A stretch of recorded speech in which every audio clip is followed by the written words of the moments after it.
پاسە شعرێکی سکۆڵەم نووسیوە ئەوەتان بۆ بخێنمەوە کە ئیجازە هەبێت لەسەر چۆمی ڕاین لە ڕۆژگارێ جارێ تکا ئەشکی ئاوارە کوردێ هەژارێ بەسەریا خوڕی خوێندەری ئەی تکەی سوێر ئەتۆ ئێرە چی دەنکە فرمێسکی بێخێر وتی ئاوی چاوی کوڕی کوردستانم لە دەجلە و فرات ڕایە ناو و نیشانم لە زێڕینە ڕوود و تەتاهوو پەیامێ لە بەژنت لە چلچەشمە پێمە پەیامێ لەسەر خۆبە ئەی ڕاینی شۆخ و شیرین شتێک بووینە مەش گەرچی ئێستا ئەسیرین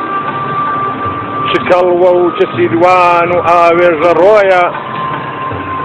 بەدیمەن هەموو شۆخ و شەنگتر لە تۆیە ئەگەر لا دەچێ ئەم تەمینەک بە تیمان بە خاوەن دەبێ کێو و تۆم و زەویمان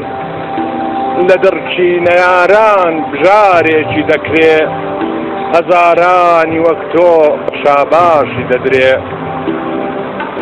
وتی ڕاین ئەی هێز و فێنکی دڵی من وەرە باوەشم بمە بەحری بێبن بە هاوار و دادت محیط بشڵەژێنە لە چەبگەردی گەردون حەقی کورد بێنە